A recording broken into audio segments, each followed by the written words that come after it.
शादी का मंडप सज चुका था। हवाओं में सिर्फ खुशियों की महक थी। लोग हंस रहे थे, नाच रहे थे और सबकी निगाहें सिर्फ दुल्हा दुल्हन पर टिकी हुई थी। वो दो लोग जो कुछ ही देर में जन्मों जन्मों के साथी बनने वाले थे। लेकिन इन सब खुशियों और शोर शराबे के बीच एक ऐसा हैवान छुपा था जो इस प्यार को कभी कबूल नहीं कर पाया।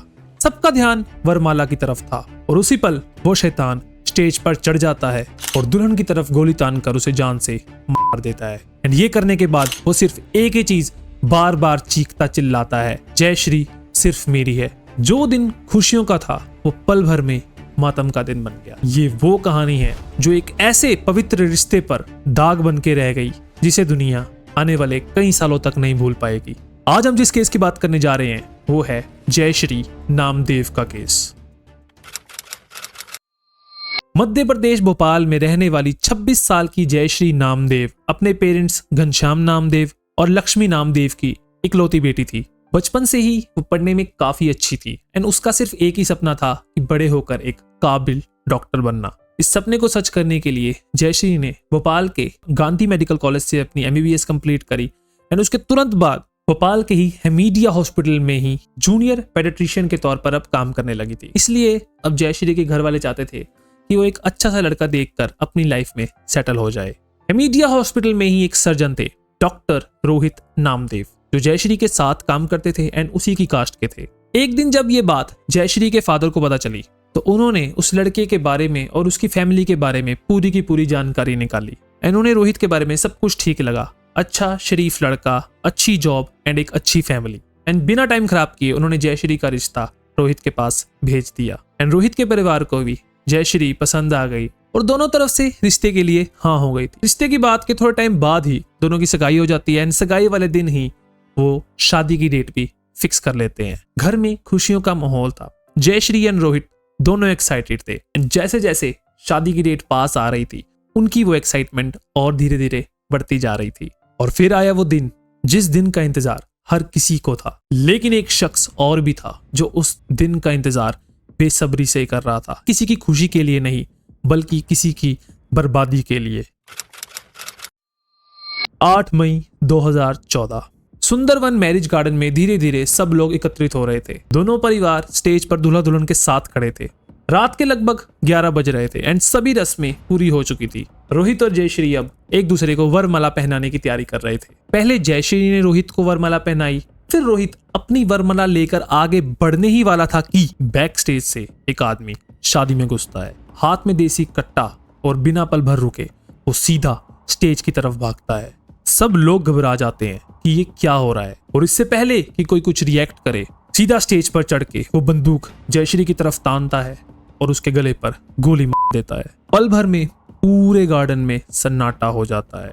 जहां कुछ देर पहले हंसी की आवाजें और ढोल बज रहे थे वहां अब सिर्फ रोने और चीखने की गूंज थी। वो आदमी यही नहीं रुकता। उसका अगला निशाना रोहित होता है। वो रोहित पर गोली चलाने ही वाला होता है कि रोहित और आसपास खड़े बाकी के लोग उस पर टूट पड़ते हैं एंड उसे वहीं पर पकड़ लेते हैं एंड इसी हाथापाई के बीच एक और गोली चल जाती है जो जाकर सीधा एक बाराती को लगती है एंड इससे पूरे मैरिज हॉल में हफरा तफरी मच जाती है। लोग भाग रहे हैं, चीख रहे हैं, रो रहे हैं और दूसरी तरफ कुछ गेस्ट उस शख्स को वहीं पकड़कर पीट रहे होते हैं। पुलिस को कॉल किया जाता है एंड पुलिस उसे साइट पर ही गिरफ्तार कर लेती है। लोगों का इतना पीटने की वजह से उस इंसान की हालत अधमरी हो जाती है तो पुलिस उसे सबसे पहले हॉस्पिटल लेकर जाती है ताकि उसके ठीक होते ही उसके वो बयान ले सके। जयश्री की मौके पर ही गोली लगते ही डेथ हो जाती है एंड रोहित को भी हॉस्पिटल एडमिट करवा दिया जाता है। अब पुलिस के सामने सबसे बड़ा सवाल ये था कि आखिर ये आदमी है कौन, किस वजह से बिना डरे सबके सामने इसने दुल्हन को आके गोली मार दी। क्या रिलेशन था इसका जयश्री के साथ, कैसे ये जयश्री और उसके पूरे परिवार को जानता था, क्यों इस इंसान ने शादी के एक जश्न को पल भर में एक खौफनाक कहानी में बदल डाला।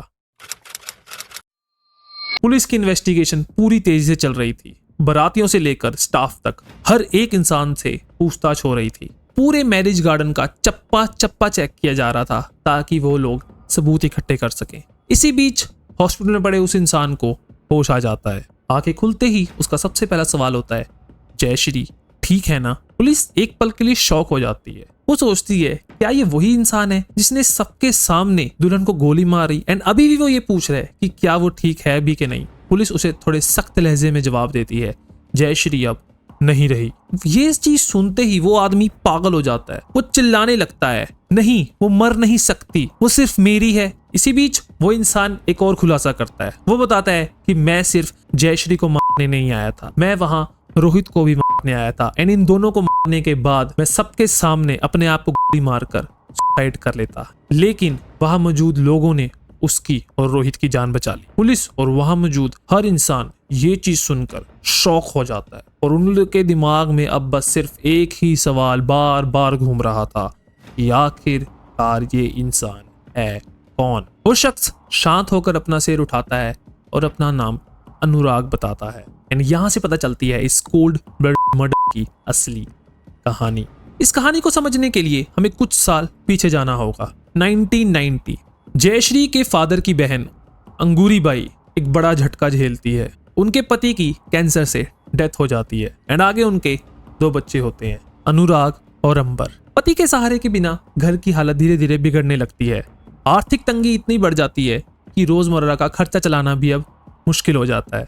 अपनी बहन की ये हालत घनश्याम जी से देखी नहीं जाती। वो कभी सामान लाकर, कभी पैसे देकर जितना हो सके अपनी सिस्टर की मदद करते हैं। बट उनकी हालत को देखते हुए वो एक और बड़ा फैसला लेते हैं, अनुराग को अपने पास लेकर आने का फैसला। अनुराग की रहने की, खाने की, पढ़ाई की हर एक जिम्मेदारी अब जयश्री के परिवार ने उठा ली थी। टाइम के साथ साथ अनुराग उनके घर का हिस्सा बन गया था। घनश्याम जी और लक्ष्मी जी अनुराग को अपने बच्चों की तरह मानते थे।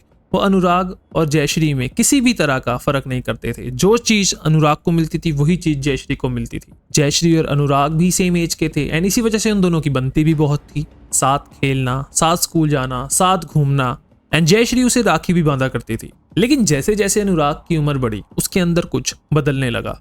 जयश्री जिसे भाई के रूप में देखती थी, अनुराग उसे बिल्कुल एक अलग नजरिए से देखने लगा था। जिन चीजों को जयश्री ने एक भाई के साथ का नॉर्मल प्यार समझा, अनुराग उसका मतलब कुछ और ही तरह से निकालने लगा था। धीरे धीरे जयश्री को भी ये बदलाव महसूस होने लगे। अनुराग का रवैया जयश्री की तरफ कुछ अजीब सा होता जा रहा था। उसका हर वक्त जयश्री पर नजर रखना, जयश्री अगर किसी और से बात करे तो उसका जलना, छोटी छोटी बातों पर बहस, हर जगह साथ जाने की जिद, और कभी कभी अनुराग की आवाज में एक ऐसी बात होती थी जिसे जयश्री कभी समझ नहीं पाती थी, लेकिन वो चीज उसे अंदर ही अंदर बेचैन कर देती थी।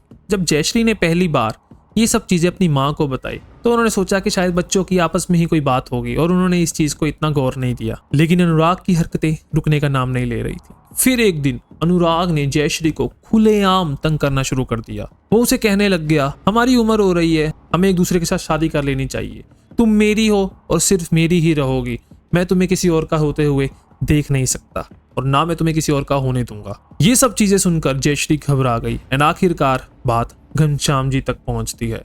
उन्होंने अनुराग को समझाया, वो तुम्हारी बहन जैसी है, तुम्हें राखी बांधती है, ये सब चीजें दोबारा मत करना एंड इन सब चीजों को अभी के अभी बंद कर दो। लेकिन बात समझने की बजाय अनुराग और जिद्दी होता गया। जब हरकतें कंट्रोल से बाहर जाने लगी तो परिवार ने एक कठोर फैसला लिया और अनुराग को घर से बाहर निकाल दिया।